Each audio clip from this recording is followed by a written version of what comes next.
why relationships break after success. আজকে আমরা এটা নিয়ে কথা বলবো।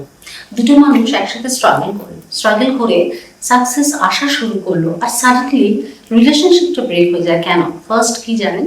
ফার্স্ট হলো যে নেম, ফেম অ্যান্ড রেপুটেশন আসে না, একজন লেভেলটা অন্যরকম হয়ে গেল, ডমিনেন্ট হয়ে গেল, আরেকজনকে না সেই তখন ভীষণ আন্ডার ভ্যালু করে দিল। This is the first.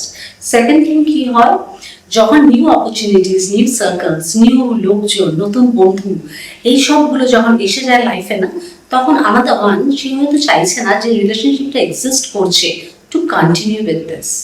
Maximum time I have seen people তখন না ব্যাক স্টেপ করে না, they don't want to go for the existing relationship. And the third point is changing priorities, time, focus and energy. এই তিনটে না, the one who have got already successের test করে নিল, then he will convert all this time বলো, focus বলো, energy বলো into his career আর ambition. তখন তার কাছে না the existing রিলেশনশিপের ওপর রেসপেক্টটা একদম চলে যায়, and that is no more his priority even. তখন সে আর কাকে খুঁজবে?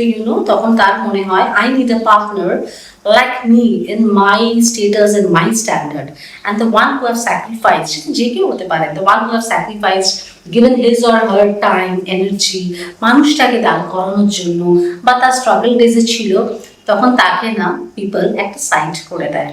একটা কথা আছে না, when a blind person starts seeing, সবার আগে সে কি ফেলে? তার স্টিকটা ফেলে দেয়। The same thing happens over here. Relate করতে পারলে, যদি রিলেটেবল হয়, সাপোর্ট করো।